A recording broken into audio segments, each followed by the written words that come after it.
Desinvestidores e amantes do melhor dinheiro do mundo, muito bem-vindos a mais um episódio do Better Money Podcast. E hoje a gente está aqui com um convidado super ilustre, que além de várias outras coisas que ele fez de contribuição para a nossa querida bolha do Bitcoin, o Guilherme Bandeira foi o tradutor do padrão Bitcoin, do Bitcoin Standard, do Saifedean Ammous, que por muitos, inclusive por mim, é considerado meio que a Bíblia do Bitcoin e ajudou muita gente a sair da ignorância em relação ao Bitcoin e realmente entender o valor que esse negócio tem, a revolução tecnológica e monetária que representa. E eu acho que se alguém tem um impacto, assim, poucos livros têm um impacto tão gigantesco quanto o padrão Bitcoin. Acho que aqui no Brasil a gente pode falar que o livro do Renato e do Alan foi o primeiro passo para muita gente começar a entender essa revolução.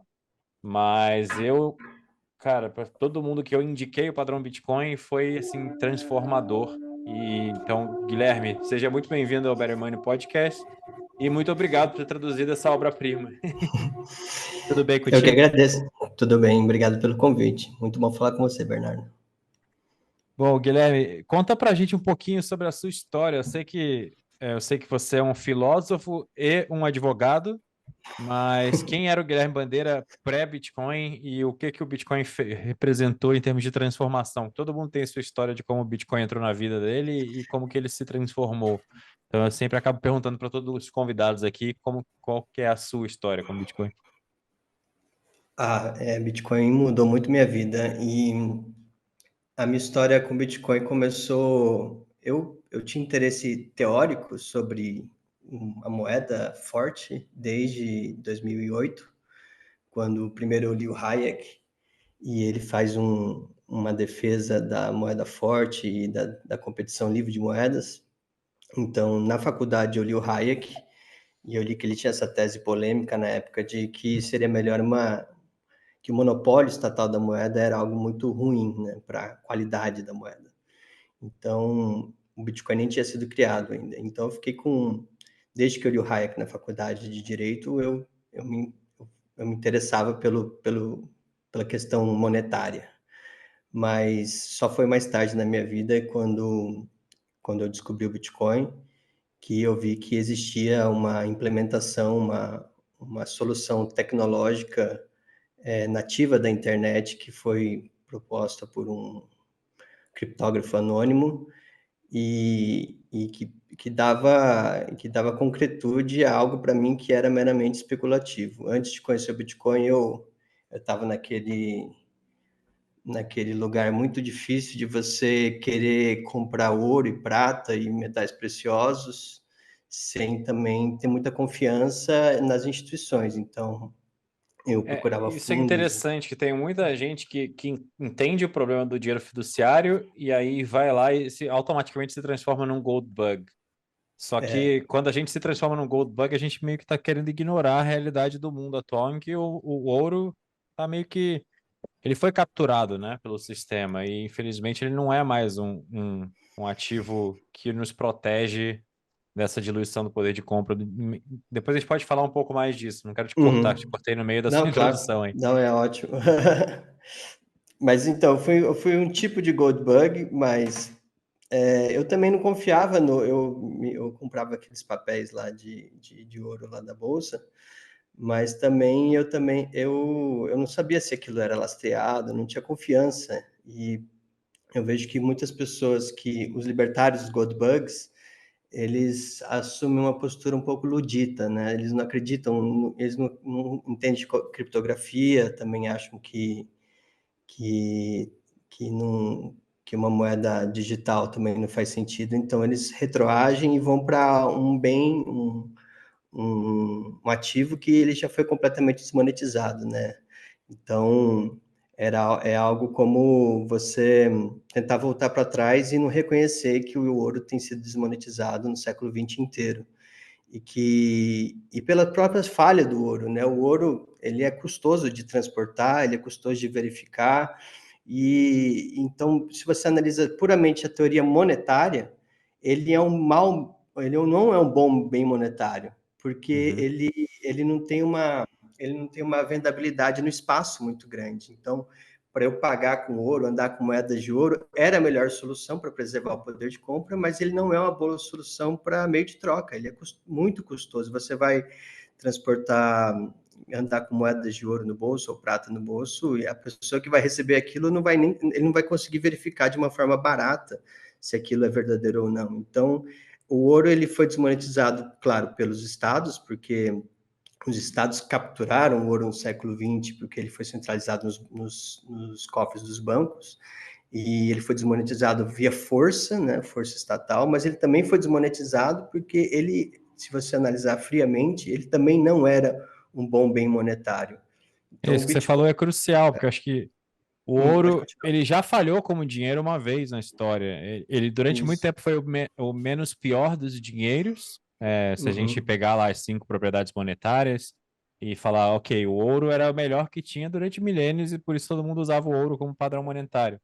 Só que eu acho que Uhum. o principal driver aí, o principal fator catalisador para o ouro deixar de ser dinheiro foi meio que a globalização. À medida que as trocas pararam de ser ali locais ou até de uma cidade para outra ali, em termos de 100 quilômetros, alguma coisa assim, mas quando teve o período das grandes navegações, a gente começou a fazer trocas comerciais ao redor do planeta, começou a ser um Uhum. problema muito grande, um problema intransponível. E aí É. é exatamente esse pecado do ouro, onde ele deixa a desejar, que fez com que ele fosse suplantado pelo dinheiro que hoje em dia é essa porcaria que existe, que gerou todos esses problemas. A gente pode se aprofundar depois.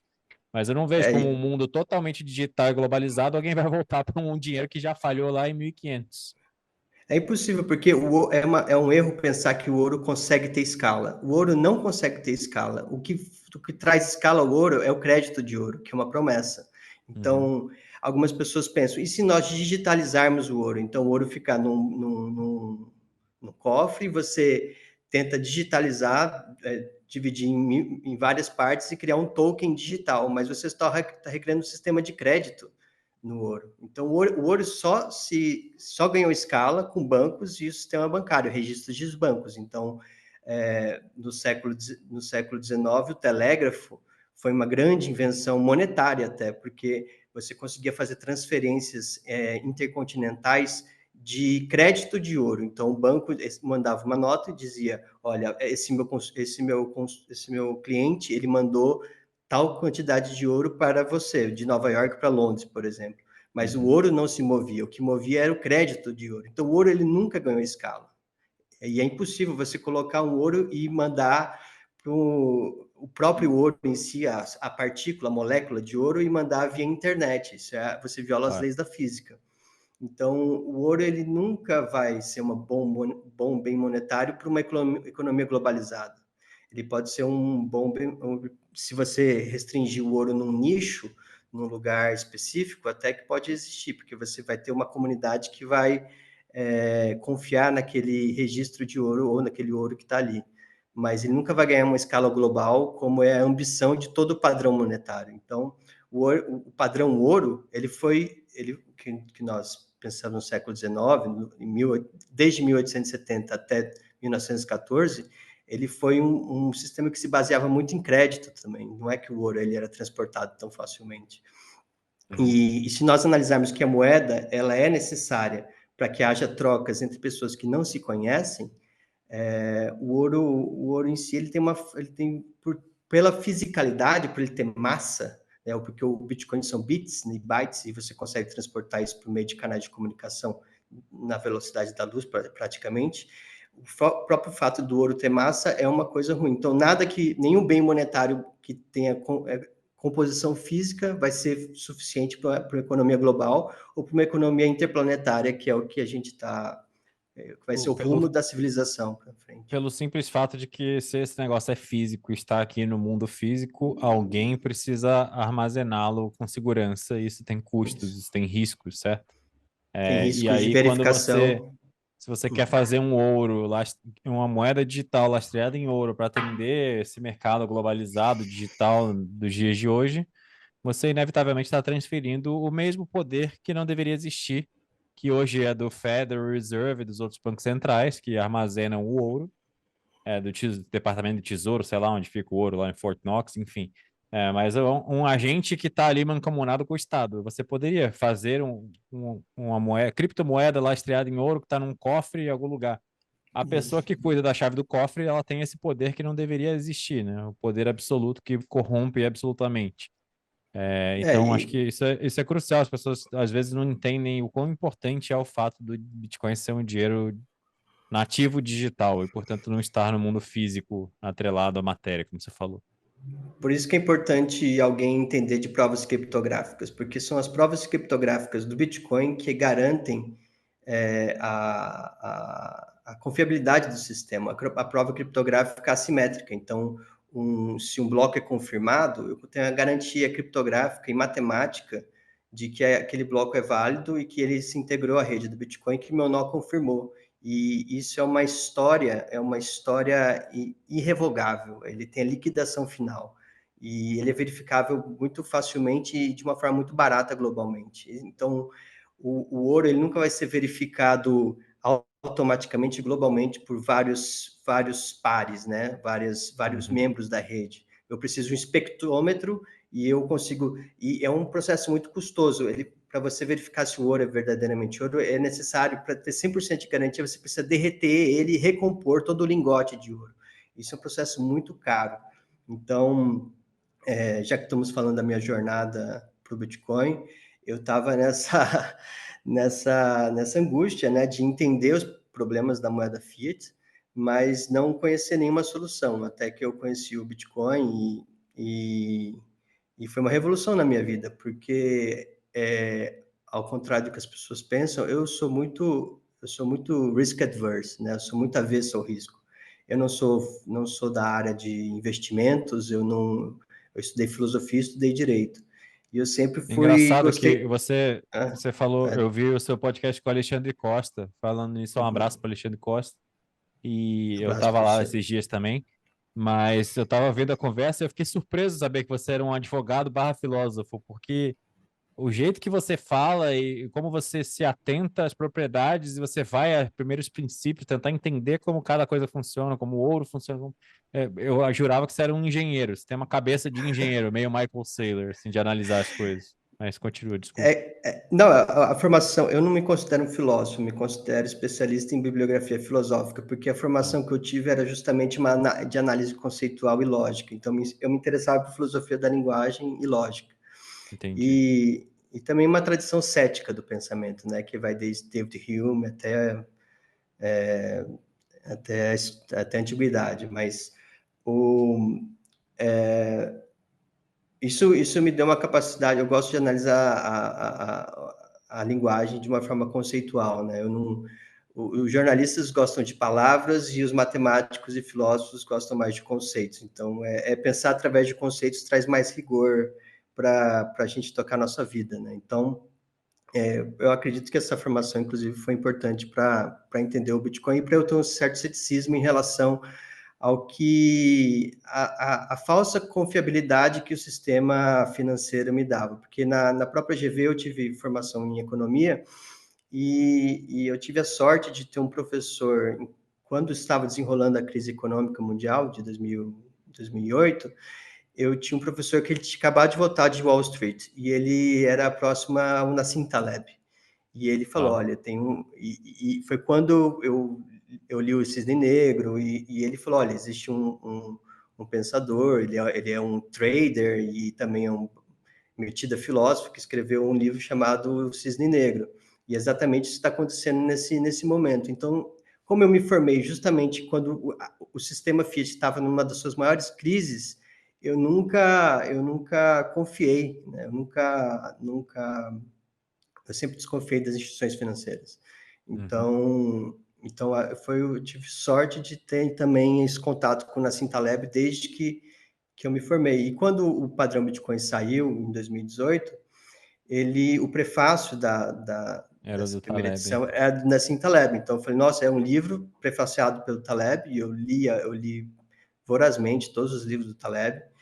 E eu falei, não, preciso ler esse livro. E foi um grande impacto para mim. Aí depois teve aquela briga dele com o Seyfried em Você 2021. tem alguma teoria do que aconteceu, que o Taleb surtou ali na Ó, pandemia? são duas personalidades difíceis, né? Porque são dois, o Seyfried é palestino, mas ele morou muito tempo no Líbano.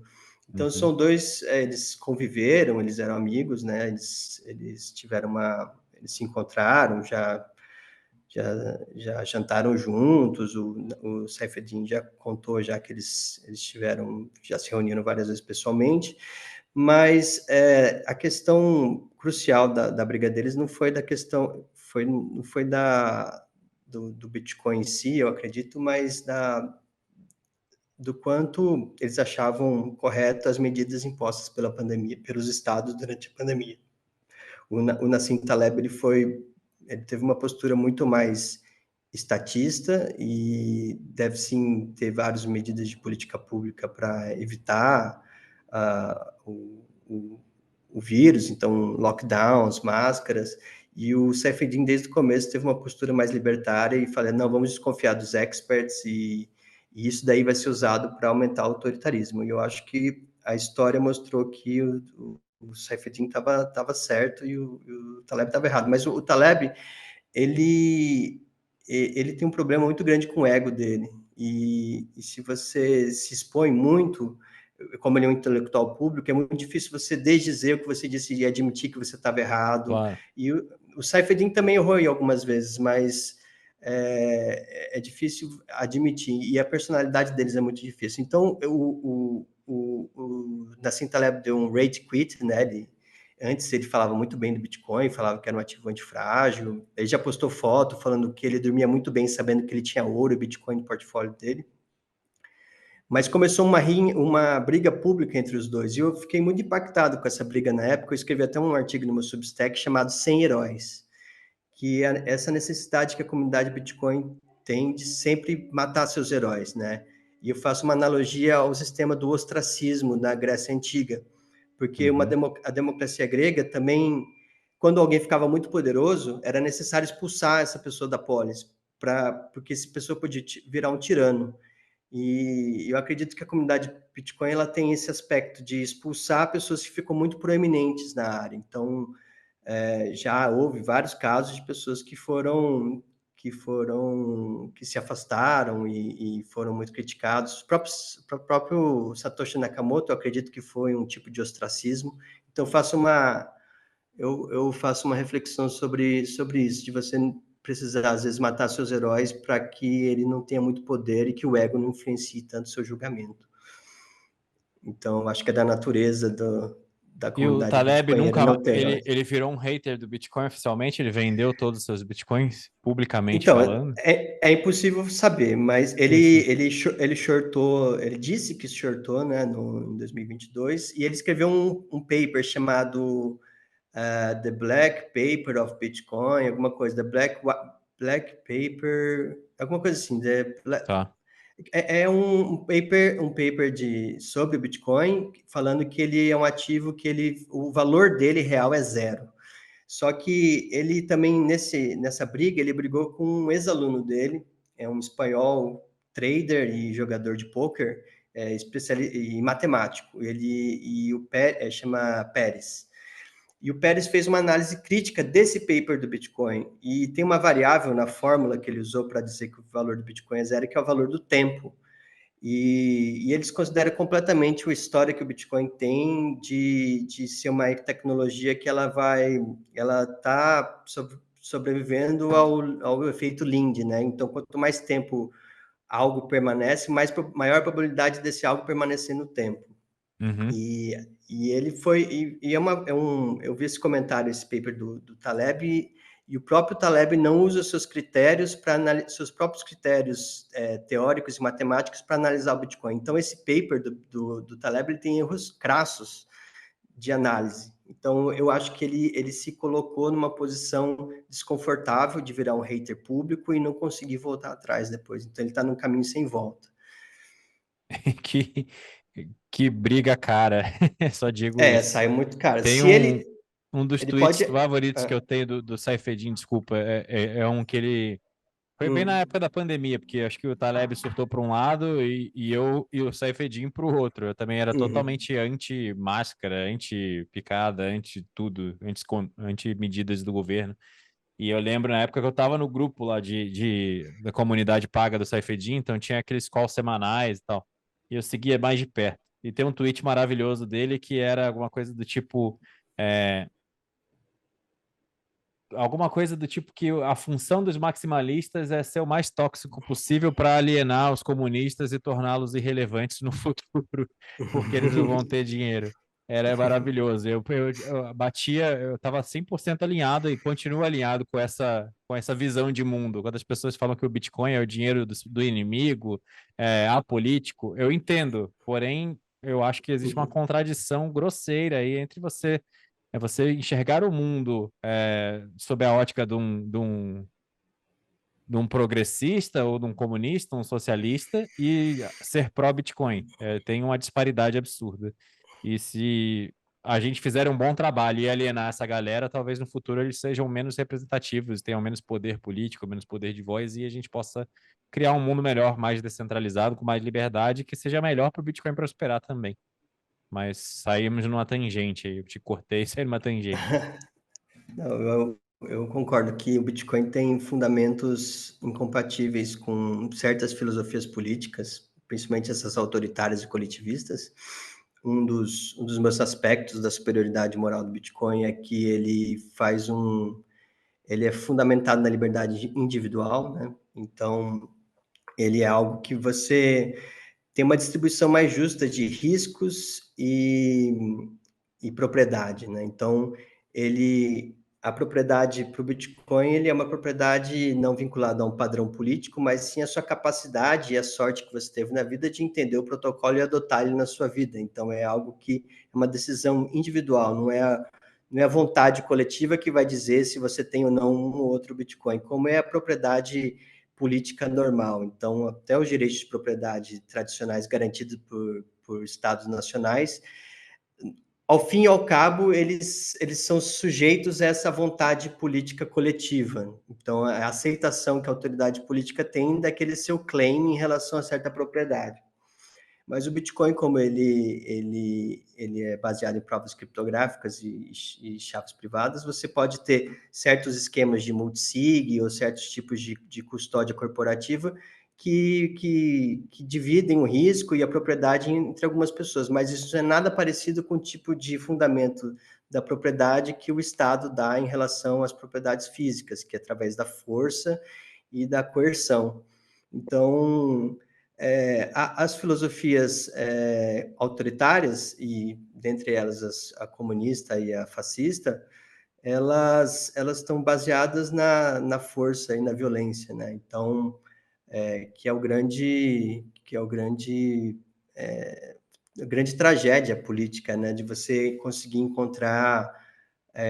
aplicar as regras de uma forma, canalizar o uso da força para minimizar a violência e minimizar a força e o sofrimento. Então, o Bitcoin ele é algo que impede que a força seja exercida em assuntos monetários. Então, o que vai Você, garantir a sua... Pode dizer, pode falar. Você leu o Manifesto Descomunista do Svetsky e do Mark Ah, Moss? não li, não tive tempo ainda. É Esse super daí tá na minha pequenininho, lista. tem uns 40, 50 páginas. Eu traduzi ele para português, né? E foi o Breno Brito que revisou também. Um abraço para o Breno. Mas esse livro dos Svetsky eu achei brilhante. Até eu nunca tinha traduzido um livro antes. Eu fiz esse porque era curtinho e porque eu falei, cara, o brasileiro precisa desse livro, ele precisa ler isso. Mas eles basicamente descrevem o capitalismo como um processo fluido e contínuo de trocas mutuamente benéficas sem coerção, né? Na ausência de coerção, você tem ali duas pessoas que trocam e as duas saem ganhando daquela transação, se beneficiam, e esse processo é o capitalismo. Você agregar tempo, esforço e capital para agregar valor cada vez mais e trocar esse valor com outras pessoas e ter trocas mutuamente benéficas. Isso daí é o capitalismo.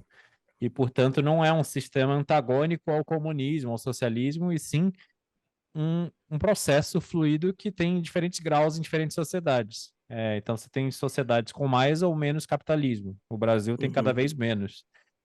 Mas essa ausência de coerção acho que é o que você se refere, né? Quando você fala que o Bitcoin, a superioridade moral do Bitcoin e é uma transação comercial que opera num dinheiro que não tem, não é um dinheiro fiat, que não tem, portanto, esse fator de coerção por trás, é uma transação, você diria que é uma transação mais mutuamente benéfica ou que é uma transação moralmente superior? Ou como que você descreveria isso? Eu queria só trazer para essa discussão que o fato de exatamente isso, existe uma disparidade, um conflito de interesses gigantesco entre o socialismo, o que é antagônico a essa ideia de ausência de coerção. Então, de certa forma, eu diria que o Bitcoin é o dinheiro mais capitalista que existe, é o terreno mais fértil possível para que o capitalismo prospere cada vez mais, né? Seja mais abundante. Sim, eu concordo com toda essa análise. Tem muita questão terminológica nessa discussão política, ideológica de livre mercado, capitalismo, mas eu vejo como sinônimos, livre mercado, economia livre ou trocas livres, e para mim isso é o fundamento do que se chama de capitalismo, né? Porque Uhum, e aplicado a assuntos monetários, essa discussão é muito relevante, porque eu acredito que o sistema Fiat agora ele só se perpetua pela força, né? Pela coerção, né? Que eu digo, eu sempre gosto de ressaltar que a moeda Fiat ela não é uma escolha do mercado, ela é uma imposição estatal através de mecanismos como curso forçado, monopólios legais, controle de capitais, e que a moeda Fiat não existiria se nós vivêssemos numa sociedade mais livre. uhum, E então, isso contamina a existência da moeda estatal. Ela gera todo tipo de distorções econômicas e distorções morais e distorções terminológicas, porque a pessoa que usa a moeda fiat no seu dia a dia, ela sente que tem algo errado com a vida dela, que o esforço dela não é recompensado, ela sente essa injustiça, mas ela não tem meios analíticos de entender a raiz disso, né? Então, por que os preços não param de aumentar? Por que eu vejo muitas pessoas enriquecerem do sistema financeiro, sendo que eles não fornecem nada de valioso? Então, elas não sabem articular muito bem. Então, eles não sabem articular o risco sistêmico que envolve um sistema bancário e o risco sistêmico que envolve todo o sistema de reservas fracionárias, né? Então, o sistema financeiro, que era para ser um intermediador entre investidores e poupadores, ele se transformou num sistema de criação de novas unidades monetárias. Então, ele sim, ganha dinheiro criando dinheiro, ele não ganha dinheiro fazendo essa intermediação de pagamentos e essa relação de transferência de riscos entre poupadores e investidores. Então, é muito difícil para uma pessoa comum, para uma pessoa que não se interessa por assuntos monetários, entenderem essa distorção na dinâmica que existe entre riscos, entre as regras do jogo, né? Na faculdade de Direito, eu tive uma literatura de análise das instituições, né? Então, eles sempre citavam aquele livro do Douglas North, que é um economista que ganhou o Nobel e foi fundamental na economia das instituições, na análise econômica das instituições políticas. Então, eu eu acho que eu li vejo esse livro na faculdade também, não me lembro direito. ele ficou muito famoso quando eu estava na faculdade, né, entre 2007 e 2011, ele estava muito citado, não sei como está hoje, mas Uhum, ele foi muito influente para mim, e assim que eu analiso a própria questão da moeda, porque a moeda, ela não é só... fica muito claro isso no Bitcoin, porque o Bitcoin, você tem o ativo, né? O ativo Bitcoin tem a rede, uhum, que são as regras de transmissão e custódia e verificação. A moeda fiat também tem isso, ele é a unidade monetária, o real, mas ele também são as regras que compõem esse sistema. E é um sistema eivado de injustiças, né? Você tem atores com muito mais poderes que outros, e dentre eles as instituições financeiras e o governo, e ele traz uma distribuição de risco muito injusta. Então, Isso também, por exemplo, Leo Taleb foi muito importante para eu ter essa crítica à macroeconomia e os sistemas centralizados, porque algo que ele sempre ressalta é que os riscos do sistema Fiat são do extremistão. Então, quando um banco grande quebra, ele leva todo o sistema junto com ele, porque é um sistema centralizado num nó, são os bancos centrais, e o nó principal do sistema financeiro atual é o Fed, porque a gente vive no padrão dólar. Então, é algo que se uma unidade vai mal, é um sistema, é um risco sistêmico. E a gente não tem esse tipo de risco no conjunto de restaurantes, por exemplo. Como são unidades independentes uma da outra, se um restaurante quebra, o outro não vai quebrar necessariamente, mas como o sistema Fiat ele é muito centralizado, você está sempre sujeito a esses riscos, as corridas bancárias.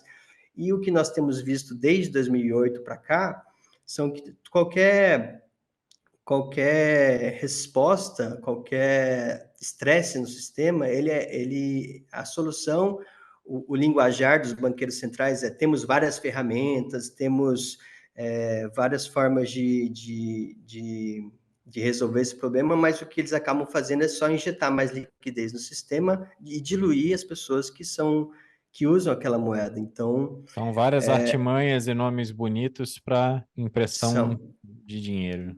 para impressão de dinheiro. Ele é um sistema opaco justamente para manter a injustiça do sistema. Então, ele não é só a força. As pessoas falam que o lastro Fiat é, em grande medida, força e a coerção, mas ele também é um engano, é a dissimulação, porque isso é a crítica ao sistema. Eu também gosto de pensar na questão da magia, né? Tem um livro excelente chamado Direito, Dinheiro e Magia, que é um estudo do Fausto, do Goethe. E o nascimento da moeda Fiat, ele está eivado dessa magia de você fazer parecer que existe valor onde não existe, né? Então, um dos aspectos que eu acho que o Bitcoin é mais moral em relação à moeda Fiat é que ele está fincado em leis naturais. Então, ele está fincado na lei da matemática, na lei da termodinâmica, dos sistemas fechados. Ele é compatível com a natureza humana, ele não precisa pressupor um expert, um soberano. Então, ele tem vários atributos que analisar, que são importantes de enfatizar, mas são analiticamente diferentes. Então, você consegue ver o Bitcoin no sistema como sendo um sistema de regras transparentes, abertos, mas também um sistema sem coerção, um sistema sem engano. Então, depois que eu vi o Bitcoin dessa forma, eu só consigo pensar que o sistema Fiat ele só consegue se perpetuar através da mentira, né? Ele vem se perpetuando através da mentira desde que ele surgiu. Só que essa mentira dissimulada aí era brilhantemente, digamos, modéstia à parte, acho que temos que dar o braço a torcer. O sistema é brilhante. Eles fizeram muito bem feito e eles enganaram uma boa parte do planeta durante muito tempo. E surrupiaram dinheiro e tempo de vida da humanidade inteira por décadas. Só que agora esse sistema está ficando obsoleto, porque o peso da dívida é tão grande que esse negócio tende a colapsar. E aí a solução que parece que está na mesa, que eles estão tentando implementar, é coerção a níveis nunca antes vistos, né? Mas antes de a gente Uhum. entrar aqui, eu queria só fazer um paralelo, não, fazer um comentário sobre o que você falou. Se você está assistindo e você ouviu ele falar que Bitcoin está atrelado às leis da termodinâmica e você não entendeu what the fuck que ele está falando, fica a recomendação de assistir o podcast não, a palestra do Jack Mallers na Bitcoin Miami desse ano. Foi lá? Ou foi não, foi na Foi em BTC Prague. Atlantis. Não foi em Atlantis? Atlantis? Eu São acho que tantas sim. conferências, ou foi Atlantis e Madeira, ou foi BTC Prague desse ano. Chama There is no second best, o título da palestra, onde ele fala exatamente sobre como que o Proof of Work, a prova de trabalho, amarra o Bitcoin às leis da física, da termodinâmica. É maravilhosa essa palestra, vou deixar o link aqui na descrição do vídeo para você assistir, porque realmente explode a mente. Mas, desculpa, vamos falar um pouco do que a gente estava falando? Eu vou voltar lá no... Eu estava falando as diferentes formas de analisar a superioridade moral do Bitcoin, Uhum. e eu, eu creio que é uma tese que, para mim, é óbvia, mas as pessoas ficam com o pé atrás, porque as pessoas elas tendem a entender o dinheiro como uma ferramenta, só uma ferramenta. Então, uma ferramenta como uma faca, uma ferramenta como o automóvel, e as ferramentas podem ser usadas para o bem e para o mal. Uhum. E, por exemplo, o título do seu podcast é Better Money, né? Então, better, por exemplo, posso ter algo melhor, mas esse melhor pode ser algo que simplesmente me traz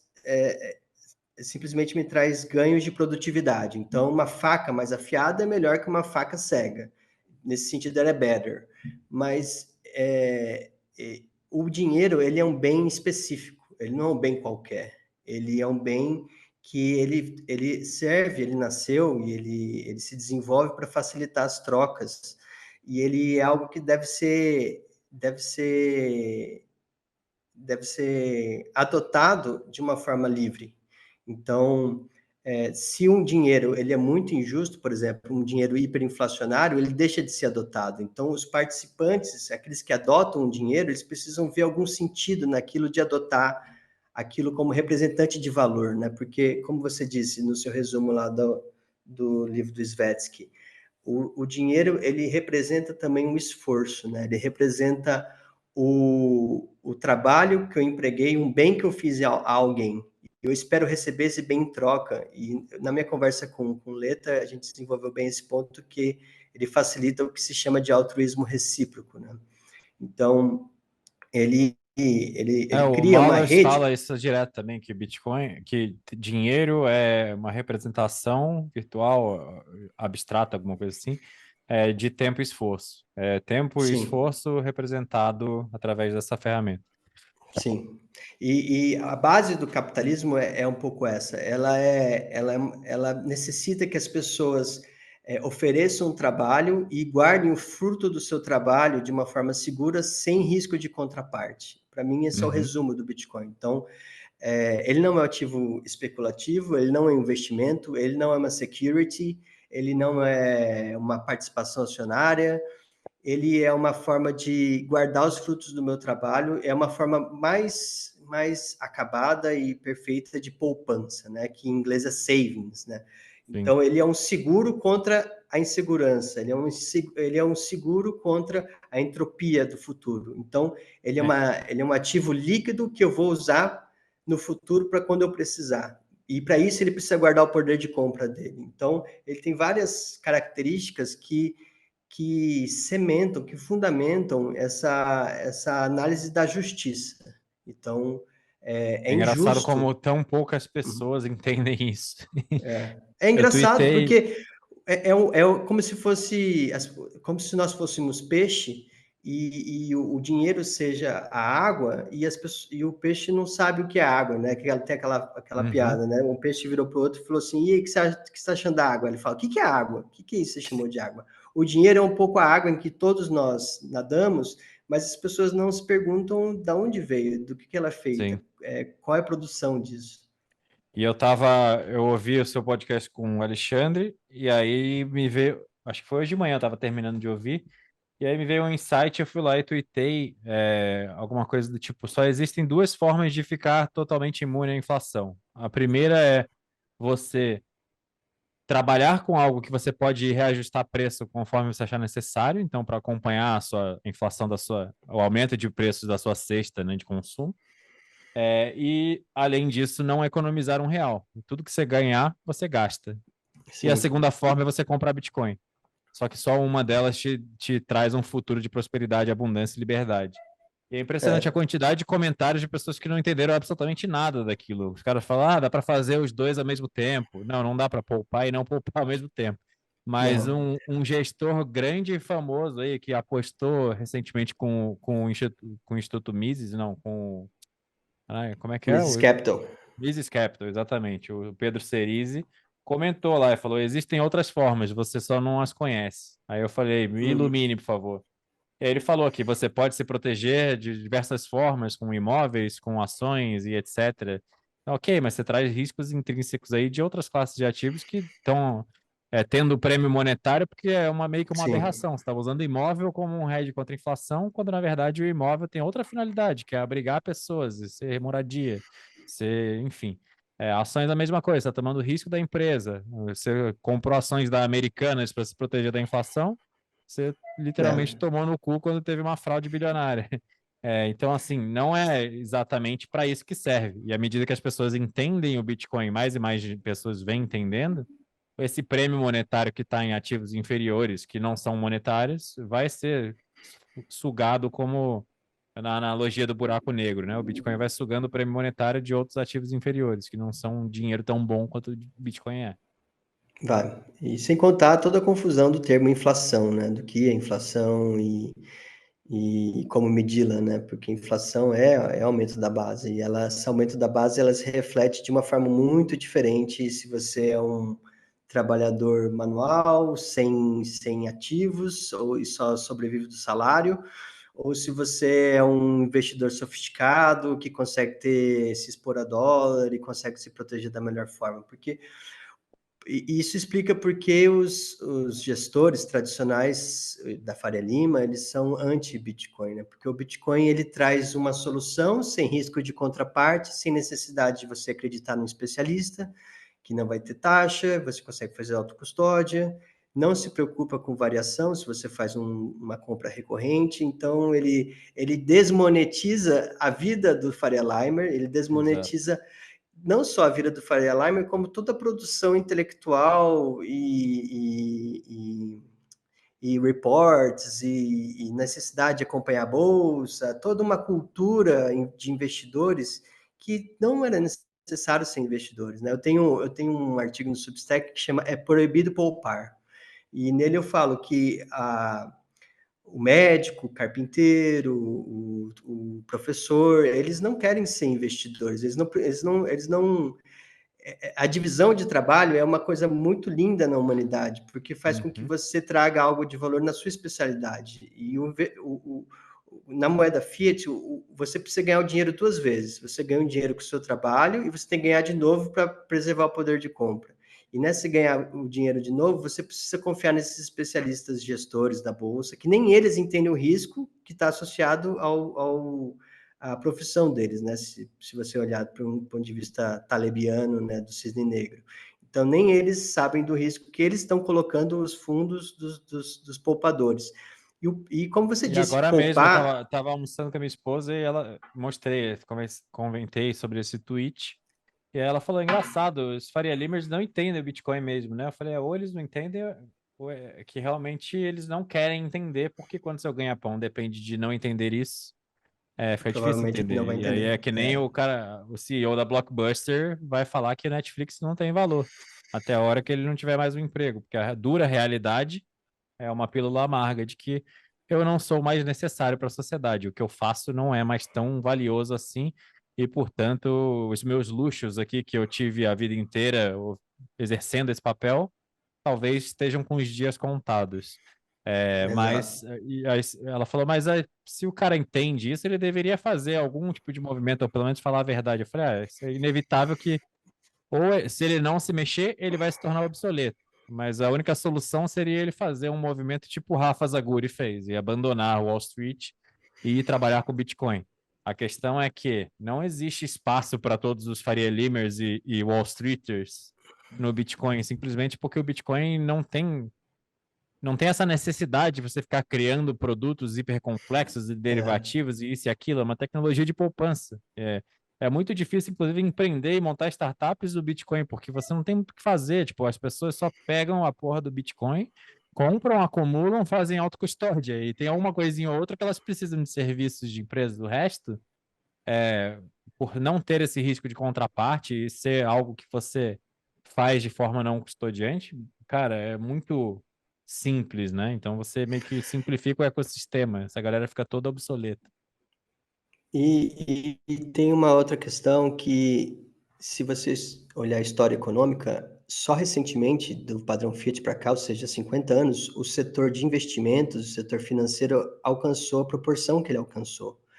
Ele e não num padrão forte, um padrão monetário saudável, a parte financeira de serviços financeiros desse calibre entre investidores e poupadores, ele tem uma participação muito pequena na economia. A economia real, a economia de produção de bens melhores, novos, mais baratos. Isso é isso que traz qualidade de vida, isso que faz o florescimento humano. Então, temos que produzir coisas novas, coisas melhores e coisas mais baratas. É isso que faz a gente prosperar enquanto humanidade.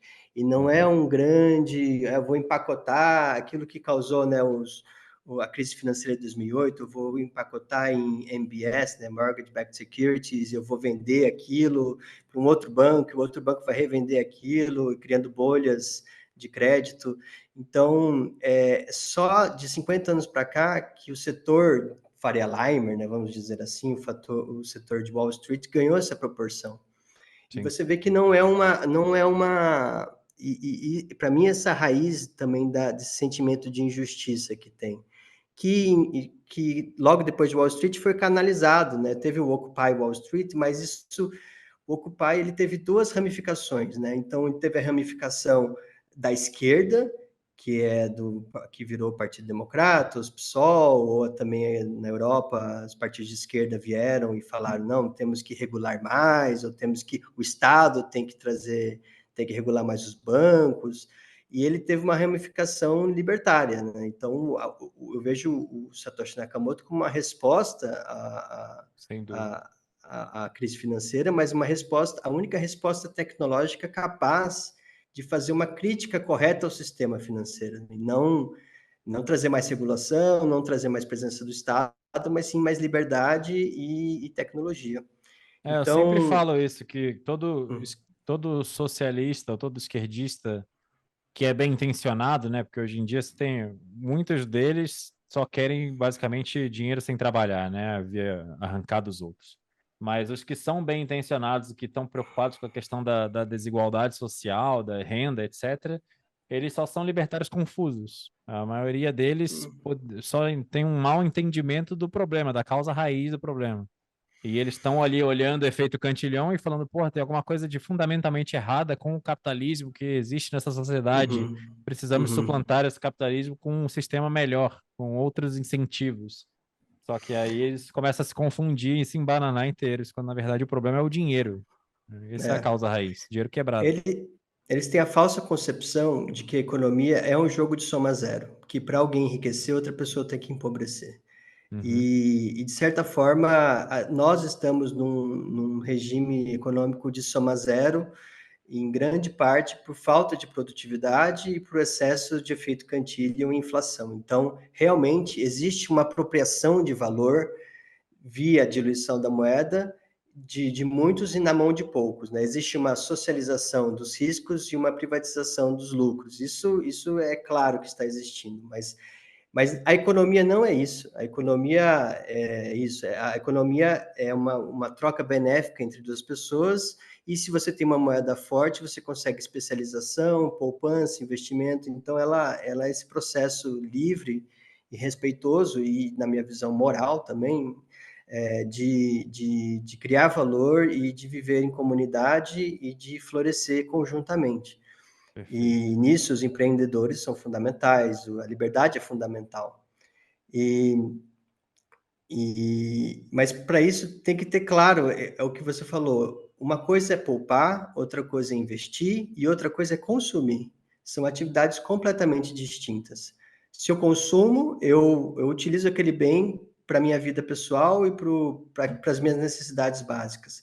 Se eu decido investir, eu estou assumindo um risco de criar algo com aquele capital, né? De produzir mais coisas, coisas melhores, coisas novas. E se eu poupo, é uma atividade completamente diferente. A poupança ela tem que ser para me proteger da entropia.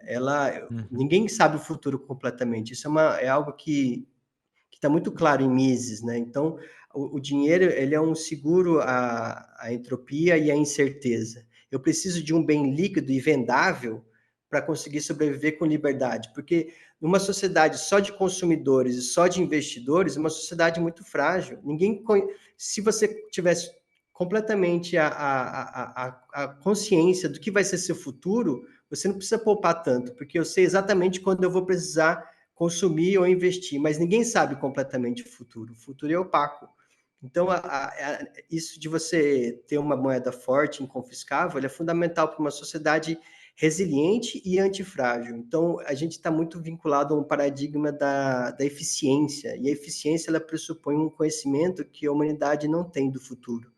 Então, um dos meus artigos sobre Substack, eu faço um exercício mental hipotético de como seria uma pandemia, como a gente teve, num padrão Bitcoin, não no padrão Fiat, porque quando ocorre um choque externo, uma incerteza, seja uma hecatombe ou seja uma guerra, eu preciso consumir, eu fico num nível que eu fico muito avesso ao risco. E se eu não tenho poupança, eu tenho que me endividar, eu tenho que consumir aquilo que eu tenho. Então, eu estou em estado de pobreza até. Então, uma sociedade que poupa é uma sociedade mais livre e mais próspera. E isso é algo que o keynesianismo nunca entendeu. Ele nunca entendeu essa incerteza, porque eles usam um termo pejorativo em inglês chamado hoarding, que é acumular no sentido de avareza, no sentido, você só está acumulando ouro, está ficando no cofre, tem que Estocar, né? botar, Tipo, estocar, um estoque avarento, e não uhum. um estoque prudencial, né? Não é uma virtude prudencial de, olha, eu não sei como é o futuro, eu quero só acumular, eu quero trabalhar honestamente, pensar no longo prazo, fazer minhas coisas, eu não quero ficar pensando, especulando. Eu forneci algo de valor, eu quero receber algo de valor, e se algum dia eu precisar se um dia eu precisar gastar ou consumir aquilo, eu vou consumir. Quando for a minha decisão e da minha família. O que o keynesianismo fala? Isso precisa render de alguma forma. Ou os tiranos fazem, estamos em guerra, precisamos da sua poupança. Ou aconteceu uma crise econômica financeira mundial, precisamos da sua poupança para salvar o mundo, ou para salvar a liquidez dos bancos. Chegando E já já para vocês que têm ETFs. isso daí tá dificilmente quem compra ETF vai conseguir poupar para o futuro, mas esse é um outro assunto. Vamos voltar só no Hum. ponto que você falou da divisão do trabalho ser linda, concordo plenamente. Acho que, para quem ainda não entendeu, acho que desde que o dinheiro acabou o padrão ouro, né, oficialmente em 1971, e aí o dinheiro virou full fiat e passou a ser um dinheiro quebrado, não escasso, pode ser impresso ao infinito. Todo mundo, como ele falou, carpinteiro, dentista, médico, todo mundo tem que virar investidor nas horas vagas. E o poder libertador que tem você ter uma tecnologia, um dinheiro que não está quebrado, um dinheiro que é digital, inconfiscável e escasso, absolutamente escasso, que não vaza valor e energia monetária ao longo do tempo. Isso te liberta, porque você pode simplesmente voltar a poupar, e aí com isso você libera uma quantidade de tempo absurda na sua cabeça. Porque você não tem que aprender sobre investimentos, porque você não tem que analisar gráficos, porque você não tem que conversar com o seu agente autônomo, porque você não tem que ler livros sobre o assunto, porque você não tem que perder o sono à noite sem saber o que vai acontecer com a sua família, porque você está empobrecendo. E aí, todo esse tempo, essas paz de espírito se traduz em tempo que você pode focar em se tornar um melhor dentista, um melhor carpinteiro, um melhor médico, um melhor engenheiro. Isso aumenta a sua produtividade, te dá mais dinheiro e te enriquece. É difícil de mensurar o efeito de impacto direto disso, mas a gente sente nas nossas vidas. Depois que você passa da fase de ser um trader do Bitcoin, um shitcoiner profissional que está analisando as criptos que vão explodir nesse ciclo, blá blá blá, e você se torna um maximalista e faz sua autocustódia, você literalmente fala, pô, ok, agora tudo que eu estudar além daqui do Bitcoin é porque eu quero fazer por interesses pessoais, eu quero entender mais os aspectos filosóficos ou as novas tecnologias, as novas coisas disruptivas que estão surgindo para melhorar a adoção. Mas se eu não quiser estudar absolutamente porra nenhuma daqui para frente e deixar meus bitcoins em autocustódia, guardados com segurança, eu não preciso, eu estou seguro.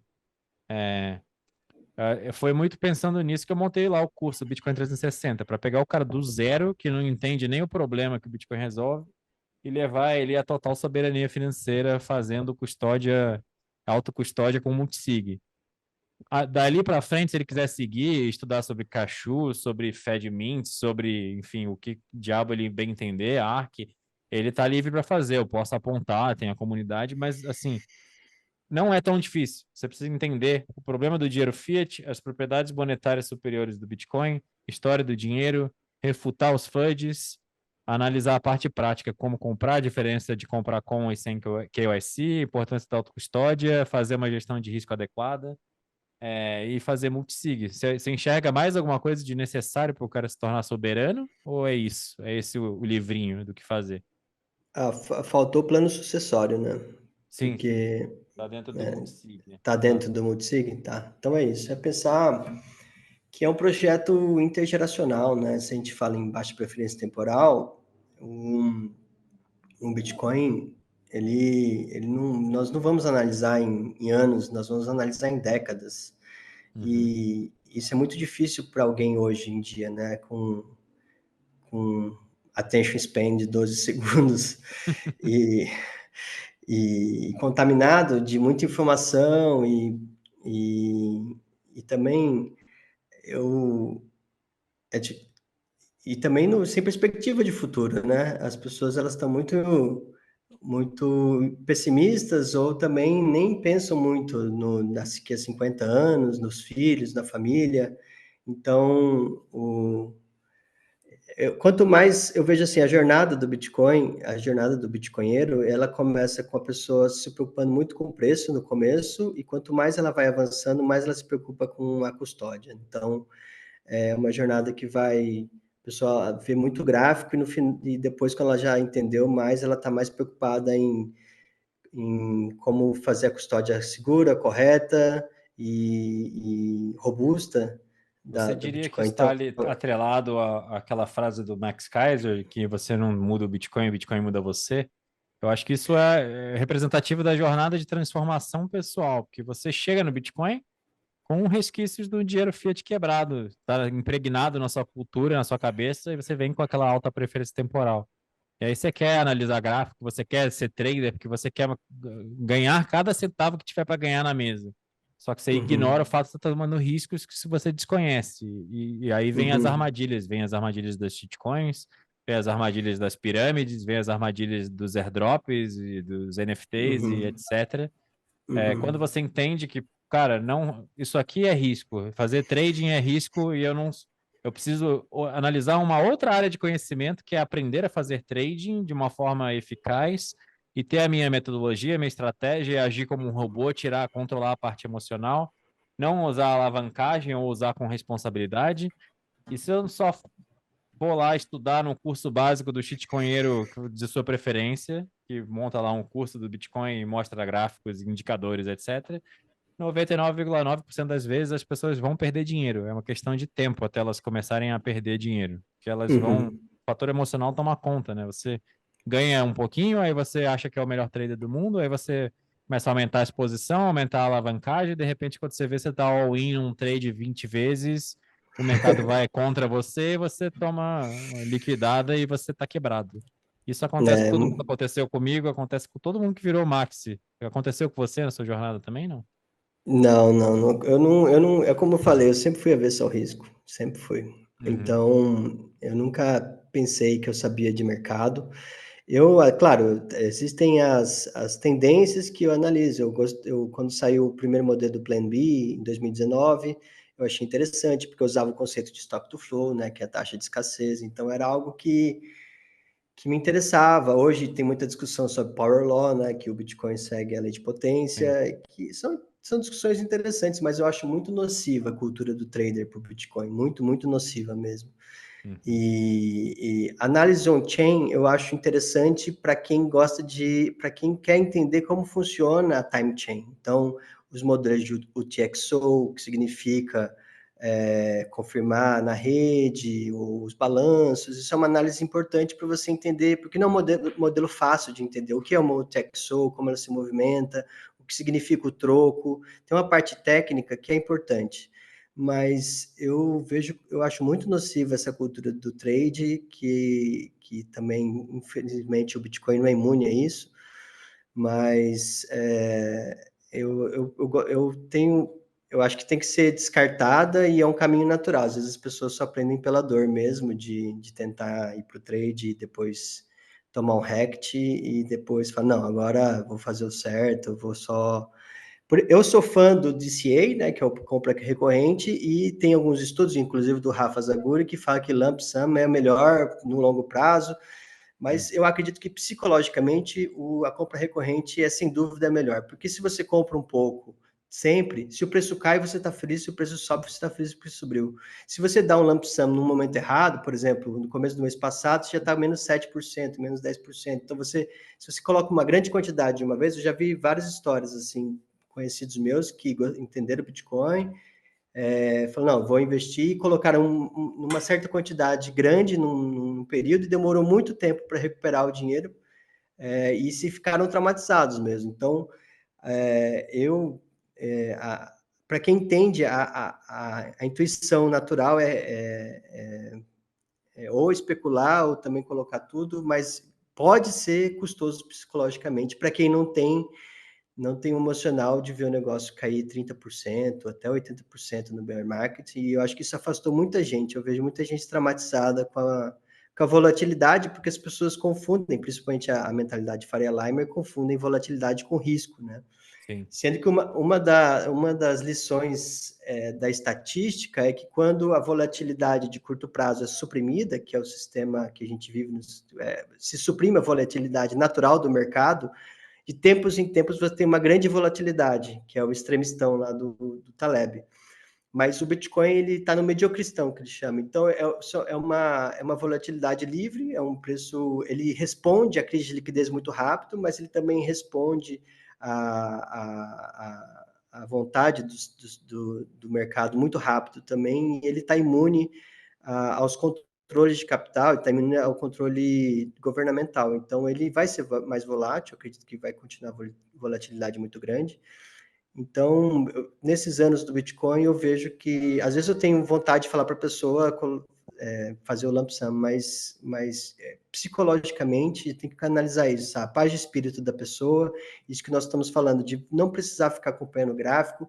Eu não quero que todos os médicos, por exemplo, os médicos se tornem traders, eu fiquei vendo análise on-chain para se tornarem médicos. Eu quero um cara que faça uma cirurgia boa quando eu precisar. Então, eu quero que ele estude cirurgia, não. Se ele poupa em Bitcoin, eu não quero que ele fique estudando ou faça uma boa autocustódia. Está vindo várias soluções boas de autocustódia no futuro, como FedMint, Multisig. Então, tudo para ajudar você a fazer uma autocustódia para o longo prazo. Então, nesses anos, a lição que eu peguei no Bitcoin também é essa, por mais que uma estratégia estatisticamente seja boa, retroativamente, a gente tem que considerar o psicológico das pessoas. Fator emocional, sim, exatamente. Eu sempre falo para as pessoas que me perguntam se é melhor comprar tudo de uma vez ou aos pouquinhos, é exatamente isso. Mas levando em consideração que a resposta depende do momento do ciclo que você está.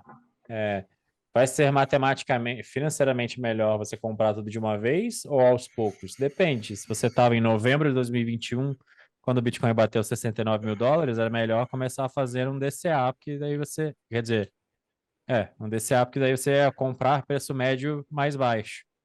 Mas é que você não Agora, sabe, né? exatamente, ninguém tem bola de cristal. Se Podia fosse ter ido março para de 100 2020, mil, era melhor comprar tudo de uma vez. podia Então, ter ido para.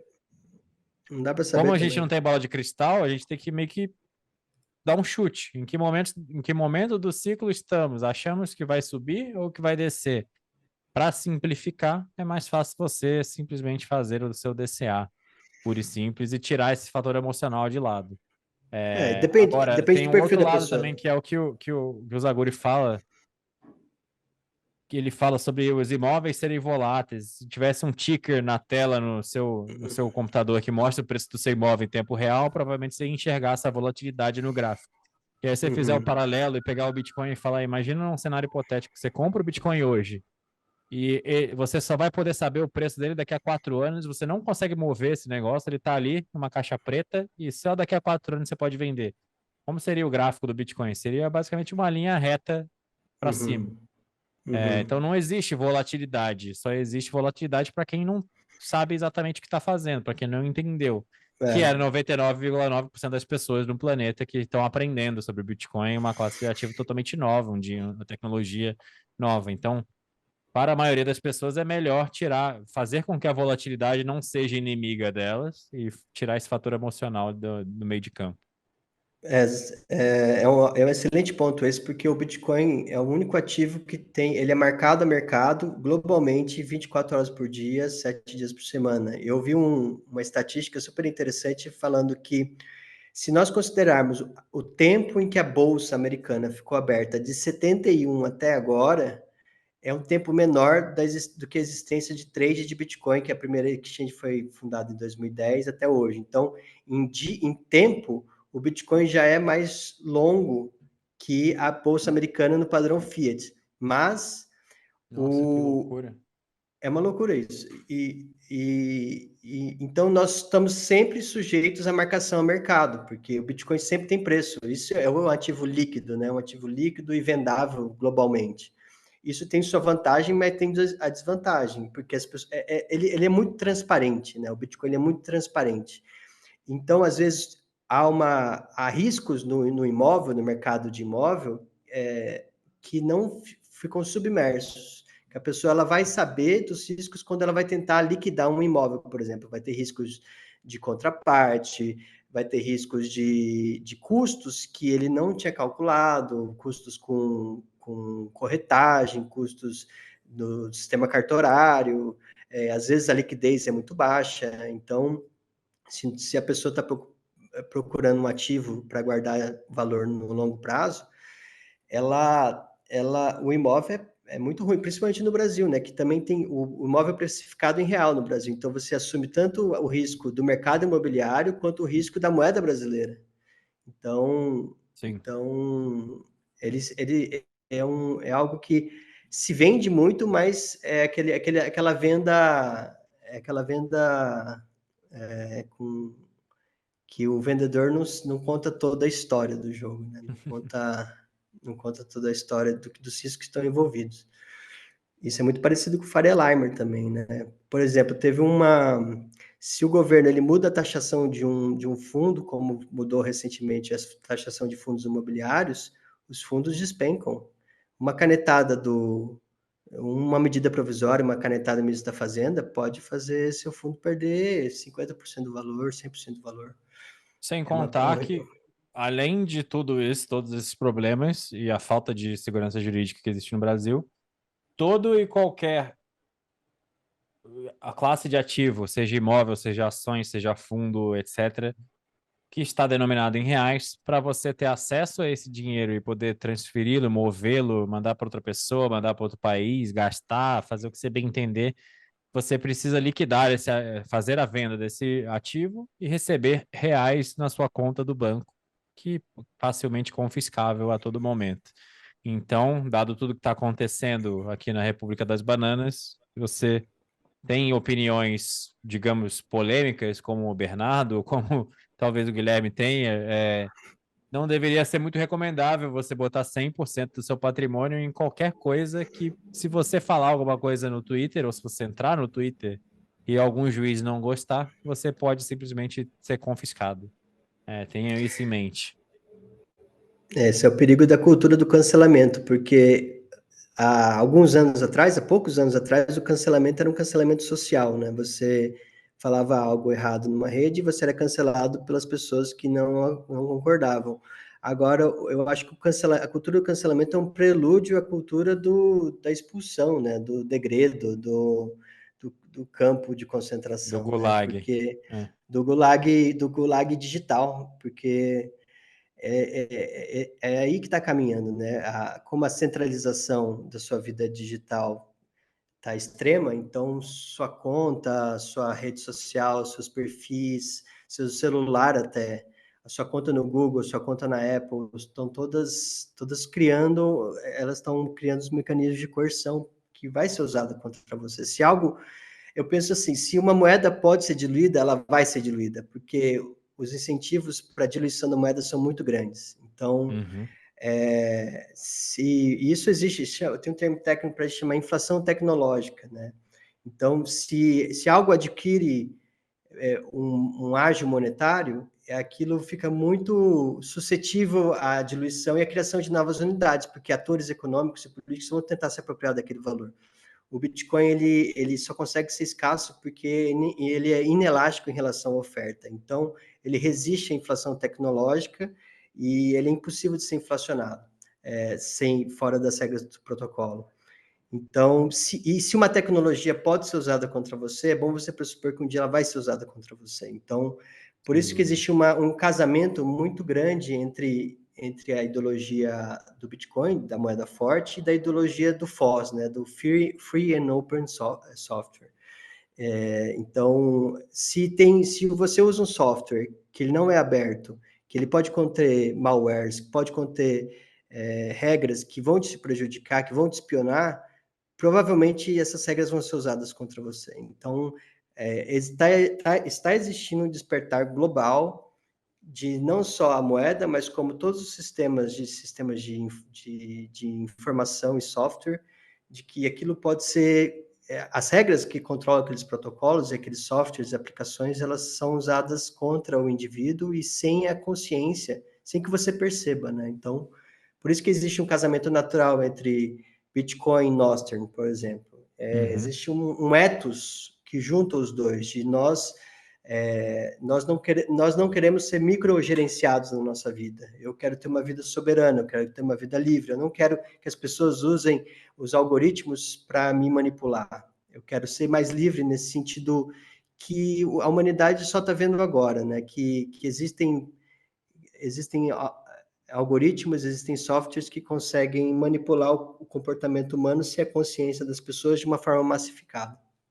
Então, Tá cada vez mais gritante isso. As pessoas tá. vivem em bolhas de eco, câmeras de eco e simplesmente não conseguem enxergar o que acontece ali do outro lado, no seu vizinho que está É, preso e que numa ela... outra câmera de eco. São mundos Isso, paralelos. exatamente. Uhum. E trazer soberania no século XXI é isso, por isso que é importante saber criptografia de chaves públicas e privadas. Você é dono da sua identidade, você escolhe se expor. Tem aquela frase muito boa de a privacidade é a liberdade aplicada o quanto você quer se expor. Se eu quero usar um pseudônimo, se eu quero ser anônimo, eu tenho essa liberdade. Se eu quero usar meu nome real, eu estou falando com meu nome real aqui. Eu estou exercendo essa liberdade. Dá essa liberdade de saber como eu vou me apresentar para as outras pessoas. A mesma liberdade que eu tenho de deixar a cortina aberta ou fechada na minha casa. Isso no mundo público, né, no mundo digital. E a Uhum. privacidade, ela é vista como algo ruim, ela é vista como algo, você quer esconder algo, e não como um exercício da liberdade individual. O bom e velho discussão no Twitter que o cara fala, mostra a cara aí, senão sua opinião não vale nada. Só porque o cara tá com um É, avatar, a é. verdade que ele tá falando é invalidada imediatamente. Não faz o Eu menor acredito sentido. mais em avatares do que... É aquela questão, o Taleb, eu acho que o Taleb, ele erra publicamente muito porque ele vinculou a opinião dele ao ego dele. Então, ele está preservando o ego dele, que é vários influencers que quando vão abordar o Bitcoin, porque tiveram uma posição contrária, eles não têm humildade de dizer, olha, eu errei, eu estava lendo as coisas erradas, eu mudei de Até o opinião. É Larry muito raro Fink já isso. fez. O Larry Fink fez, o Michael Saylor ele fez, né? O Michael Saylor tem um tweet antigo que ele fala que o Bitcoin ia acabar em pouco tempo, que isso Uhum. não ia ser permitido. Então ele teve a sua humildade. Então o avatar ou os anônimos, eles são um desprendimento do ego e se nós olharmos na história da filosofia, até na história do romance, da produção artística, ele foi muito utilizado. Eu tenho um artigo sobre isso, chama Em Defesa dos Anônimos Pseudônimos.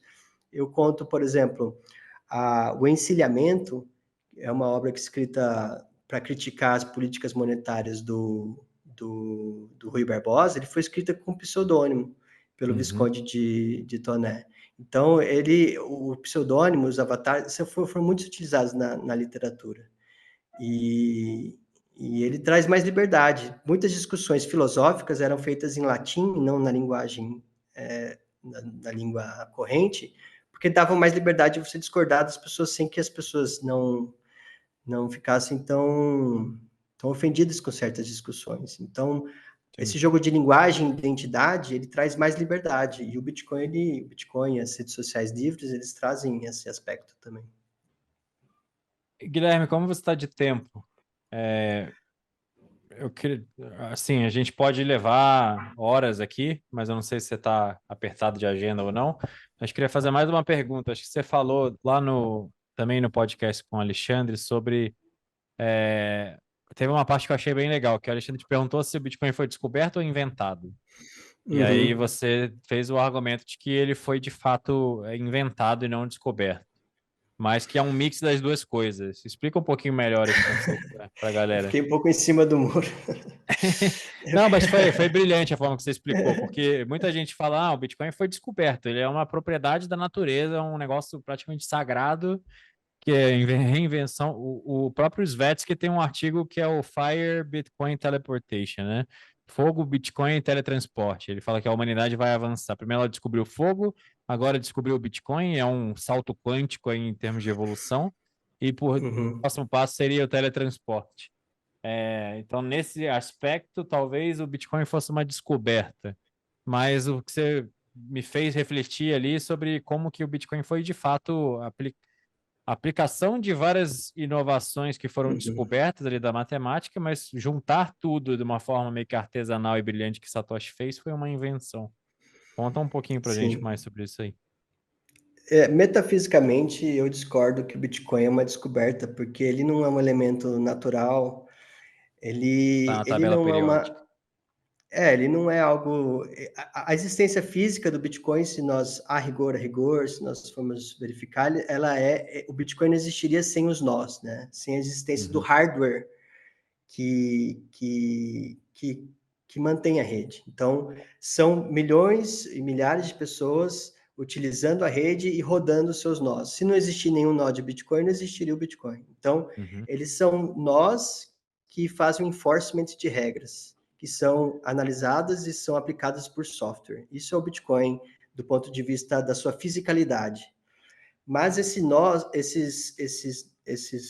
essas regras elas foram escritas e elas são atualizadas, e elas são verificadas, e elas são mantidas pela ação humana.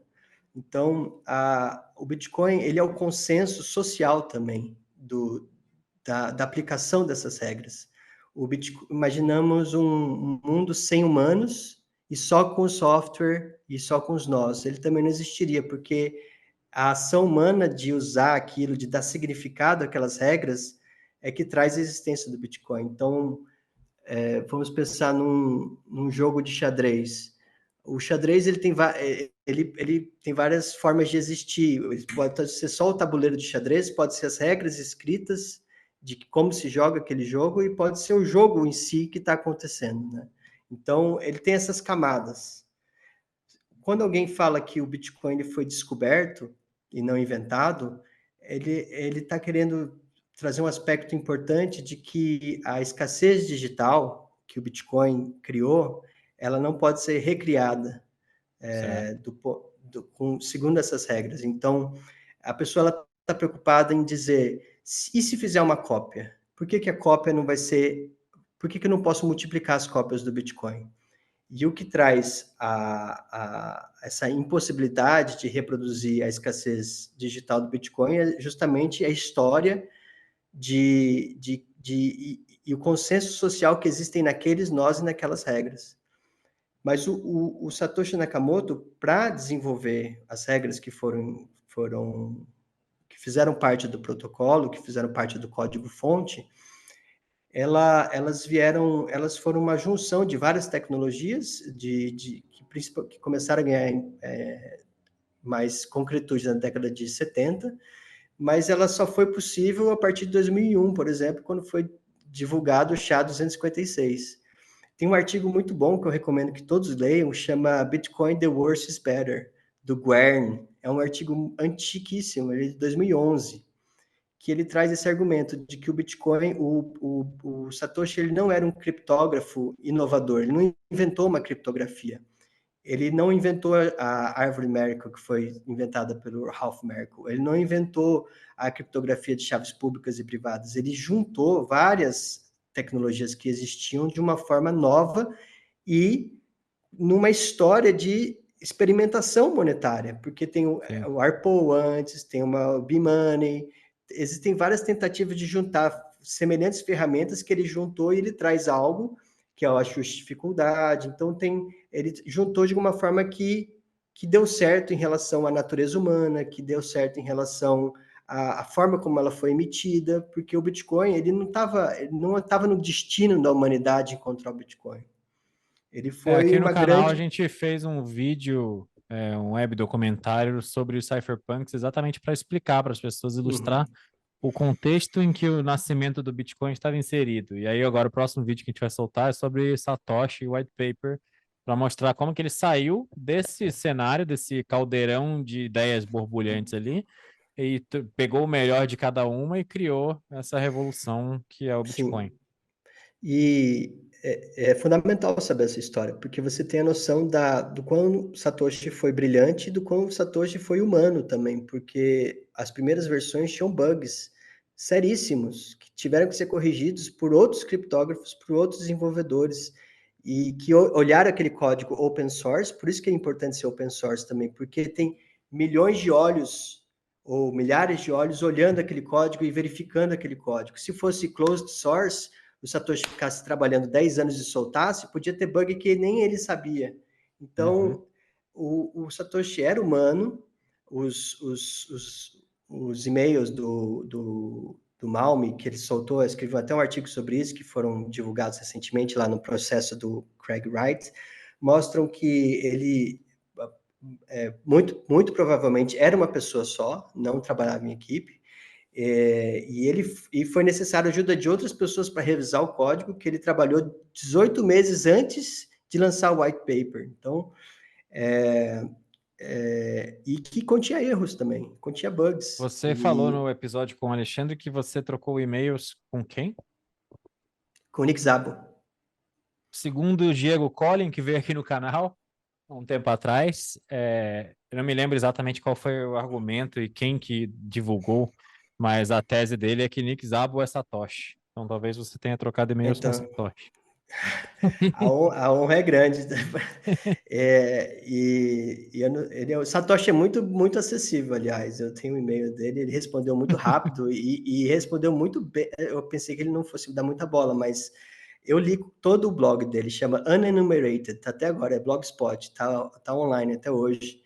E é um blog sensacional, é onde foi publicado o Shelling Out, né, que é aquele artigo seminal sobre as origens antropológicas do dinheiro, que eu sempre gosto de citar, que é a minha forma de ver o Bitcoin também.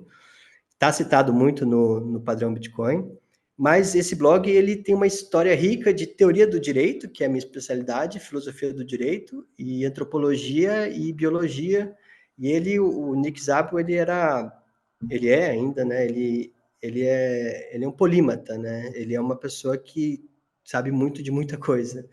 E é um grande candidato a ser o Satoshi, mas eu não gosto muito de especular sobre a identidade do Satoshi. Também não. Deixa ele ser misterioso. Até gosto da ideia, da tese, que se é verdade ou não, pouco importa, mas eu gosto, acho sexy o fato de defender a ideia de que Satoshi não é humano, talvez seja uma raça alienígena avançada que veio salvar a humanidade do dinheiro fiat.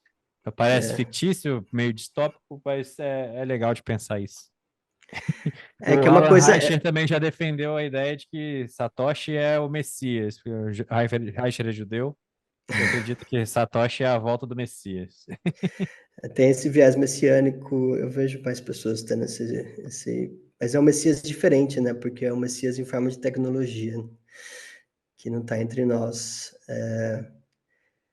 Se você for pensar, os grandes legisladores, Solon, até Napoleão Bonaparte, eles viam a grande contribuição deles nas codificações, nas leis que ficaram depois deles. Então, Napoleão teve o Código Napoleônico, Solon também foi um grande legislador, e Rousseau fala muito isso no Contrato Social, dessa parte do grande legislador. E eu acho que, se vou analisar na história do pensamento, o Satoshi foi um legislador, alguém que não traz não fez algo para beneficiar ele mesmo, mas sim deu leis perpétuas, né? Deu leis que vão ficar aí para a humanidade durante muitos anos. Então, eu não sei se ele é um Messias que vai redimir, né? Ele não vai expiar o pecado de todo mundo, mas ele pode ser visto como um grande jubileu, né? Porque um jubileu não necessariamente de todas as pessoas. Por exemplo, Jesus foi um Messias que ele perdoou, né? Ele perdoou as dívidas, se você acreditar nele. Então, a figura do Messias, ela sempre vem em sociedades muito endividadas, seja da forma como pecado e dívida em muitas linguagens são iguais, né? Então, cada dívida é um pecado, né? Ou cada pecado é uma dívida que você tem contra alguém ou contra Deus. Então, as figuras messiânicas, elas vêm para redimir e para ser um grande jubileu, para perdoar as dívidas. Então, já vi teorias que eu acho mais condizentes com a teoria monetária e a saúde fiscal dos países, é que a dívida pública impagável, ela poderá ser paga em Bitcoin, porque à medida que a moeda fiat vai se desvalorizando, se os estados ou as comunidades começarem a tesourar o Bitcoin, a dívida pública será paga com o Bitcoin. Então, vai ter uma grande desvalorização das moedas fiat, e então a dívida pública, que é a dívida de todo mundo, teoricamente, vai ser paga com o Bitcoin. Então, no final, não vai ser o corpo ou a espiritualidade de alguém que vai pagar as dívidas, ou a aceitação da fé, mas vai ser esse ritual que as famílias e os indivíduos terão de rodar seu nó, ter suas chaves privadas, e que vão conseguir pagar suas dívidas. Então, ele pode ser messiânico nesse sentido, de um legislador que consiga formar um jubileu para uma nova era de abundância, mais terrena, né? Não espiritual. Talvez no longo Fala- prazo espiritual. Eu tenho zero dúvidas de que esse é o futuro que nos aguarda, uma era de abundância, prosperidade e liberdade via descentralização. Agora, quanto tempo para chegar até lá e o quão doloroso será esse processo? Porque, teoricamente, sempre é mais escuro antes do amanhecer, ele só está ficando cada vez mais escuro no mundo atual, com essa tentativa desesperada de enfiar supercoerção, CBDCs, vigilância, crédito social, vigilância total, etc. Uhum. Você tem uma tese, pelo menos um palpite do quanto tempo a gente vai levar até ver essa tese do indivíduo soberano se manifestar em grande parte assim ao redor do mundo? Porque hoje em dia a gente vê movimentos nessa direção, né? Tipo, El Salvador, Donald Trump falando de Bitcoin, de tratar como um ativo estratégico, a tese lá do Uhum. soft war de Jason Lowery, e parece que Bitcoin será um Uhum. assunto central nessa terceira guerra mundial aí que já está rolando no campo não bélico. Uhum. Mas eu não sei, eu queria saber quanto tempo as pessoas podem esperar que vai ser essa ladainha, esse caos, essa perseguição política para quem quer ser soberano, até que elas de fato comecem a ver os estados-nação começarem a cair de podre e se quebrarem em partes menores e você ter milhares de estados-nação, de coisas, de vilarejos soberanos, citadelas, etc., no lugar de um país continental como o Brasil. O que você acha? Você tem alguma teoria, algum palpite sobre isso? Olha, eu não tenho. Eu não sei quanto se vai durar 10 anos ou 100 anos. O livro do soberano, do Sovereign Individual, ele também não traz uma resposta. E para mim É. é o livro que mais previu o que a gente está vivendo hoje. E ele diz que pode durar 20 ou 100 anos. A própria internet foi o começo desse processo, né, de desmantelamento do Estado por dentro, né, de indivíduos que vão se conectar em redes e vão começar a minar a capacidade coercitiva do Estado, vão diminuir o retorno à violência, né? Porque o nascimento do Estado moderno, ele não é à toa que ele nasce com o industrialismo. O industrialismo foi a concentração de capital e recursos facilmente tributáveis e facilmente confiscáveis pelos estados. Então, os estados eles se financiaram com a moeda fiat e com a indústria que estava localizada nos seus territórios. Então, era muito barato cercar uma fábrica, cercar uma oficina e falar, oh, você vai me pagar esse tributo, e o Estado se financiar. E é muito barato também, era muito barato, se apropriar da riqueza das pessoas, diluindo o poder de compra. Então, o movimento de retirar esse poder do Estado, ele começa ele começa com a tecnologia da informação, a internet, e agora com o Bitcoin. Então, no próprio livro, ele tem uma parte super interessante que mostra que depois que o Império Romano deixou de existir, muitas pessoas ainda agiam como se ele tivesse existindo. Então, demora muito para nós nos adaptarmos uma mentalidade de, olha, você perdeu, você já não tem mais poder, não faz sentido mais pensar em estados soberanos, estados nacionais, e nós vamos voltar para um tipo de localismo, ou vamos voltar para cidades-estados mais livres. Então, talvez na nossa vida a gente não veja isso. Eu não tenho uma resposta. Não acho que não vai ser nos próximos ano que vem, nem nada, mas eu tenho um artigo que é um pouco sobre isso, sobre a adoção do Bitcoin, e eu tenho uma métrica do Willy Woo, se não me engano, que diz que o Bitcoin está no mesmo grau de adoção da internet. Na época que ele escreveu é 97, mas eu acho que já é 99, que ele escreveu em 2002, esse estudo. Então, estaria com uma curva de adoção tal como a internet. Tá. Então é como se a gente estivesse em 99 agora. Então, a internet mudou radicalmente a vida das pessoas, e então eu acredito que o Bitcoin ele vai seguir mais ou menos essa curva de adoção que a internet está um pouco mais rápida que a internet, Você mas lembra como era o mundo em 1999? Eu não, nem me lembro mais em termos de adoção da internet. Eu lembro que meu padrasto sempre foi um nerd, ele sempre trabalhou com computadores desde lá dos anos 70, 80, então a gente teve computador pessoal relativamente cedo, comparado a outras pessoas. Então, eu acho que eu já tinha um computador, eu não lembro se já tinha internet de escada, provavelmente sim, mas você lembra em que estágio estávamos em 1999, para as pessoas terem uma noção? eu tinha 10 anos e eu, num artigo também que eu escrevo sobre a internet, sobre ser anônimo, sobre a vantagem da anonimidade, eu falo do Mirk, né? Que o Mirk era uma rede social e que não era necessário ter identidade. Então, Uhum, a internet no começo era muito mais parecida com o Nostr e com o Bitcoin agora, que era mais descentralizado. Então, o que aconteceu com a uhum. internet, que a gente pode o que eu acho que foi algo que escapou um pouco à análise de muita gente, muitos libertários que viam o poder da internet, a tecnologia de informação para suplantar os estados nacionais. Eles não viram a centralização que as empresas de internet teriam e da captura dessa associação nefasta entre big techs e big government.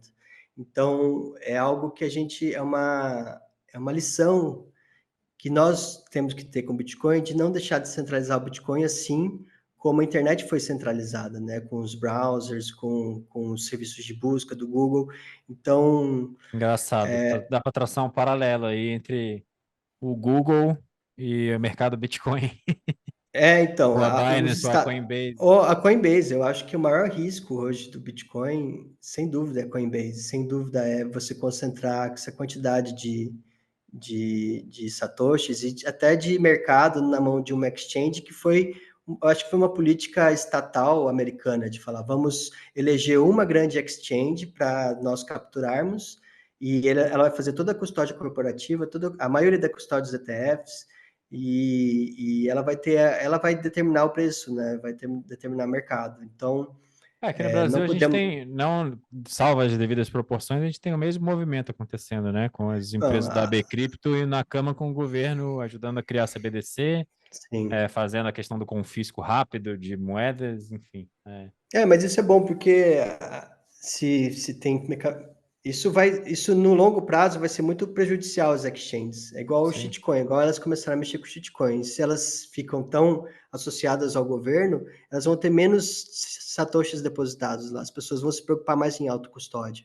Então, Alta preferência esse, temporal na gestão da empresa. Depois que no entra o curto dinheiro do prazo, VC, já era. Não tem muito no como curto pensar em prazo, back. elas querem fazer um lobby para fazer o marco legal, né? O marco regulatório, e gerar um monopólio legal delas e aumentar o custo de concorrência entrar no mercado. Esse toda grande indústria tem esse risco de centralização através da coerção estatal. Mas eu acho que o Bitcoin Capitalismo é de robusto. compadrio. Isso, exatamente. O capitalismo de laços, né, que chama.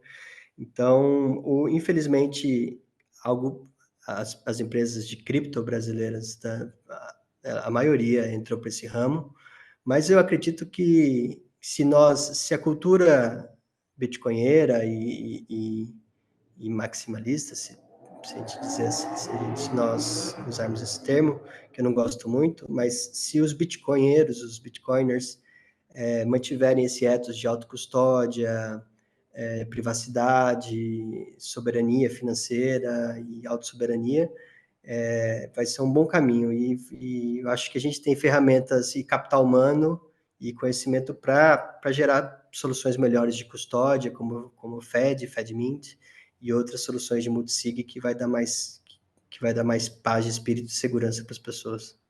Sem dúvida. Comigo, algum outro tema. Quando quiser. E, cara, deixa um pouco das suas redes sociais, seu Substack, é o lugar principal onde as pessoas podem acompanhar seu trabalho. Você foi citado aí vários artigos. Eu vou deixar o link de tudo que a gente referenciou aqui na descrição do episódio. Mas se o pessoal quiser te acompanhar, saber um pouco mais do que você anda aprontando por aí, onde eles podem ir?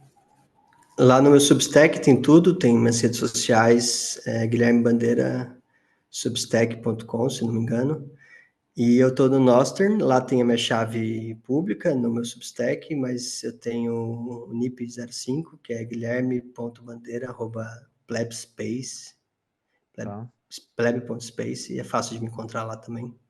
Mas no Substack tem tudo, tem meu e-mail, e eu também respondo os comentários. É só ir lá mandar um salve. Maravilha. Pessoal, esqueci de dar um aviso no começo do vídeo. Como eu já falei anteriormente, tem, sei lá, 70% dos views desse canal são de não inscritos. A gente precisa que, se você quer acompanhar o conteúdo e continuar incentivando a gente para gerar mais e mais engajamento, trazer mais convidados de peso, que nem o Guilherme, para ter conversas profundas sobre o Bitcoin que geram insights e te trazem valor, se inscreve no canal, ativa o sininho, toda aquela ladainha que todo youtuber fala. Eu não gosto de falar porque é mais do mesmo, as pessoas se sentem meio que, pô, mais uma vez esse cara tá falando esse negócio, todo mundo fala. Mas é importante que você se inscreva. Se você se inscreve, o canal chega para mais gente e aí a gente consegue ter um impacto maior e eu consigo ter mais combustível para trazer mais gente de peso também. Imagina se eu vou chamar o Saifedin Amus para vir aqui, ele vai olhar 2.500 subscribers, talvez ele fique com um pouco de má vontade. Então ajuda aí. Guilherme, obrigado demais pela sua presença, foi um prazer. Eu E que assim agradeço. que a gente tiver algum novo artigo aí para esmiuçar, para conversar, eu te chamo, a gente marca uma próxima. Vai ser um Fechou? prazer. Fechou. Valeu, cara. Um abraço. Valeu. Um abraço para todo Abração. mundo que está ouvindo. Ó. Tchau.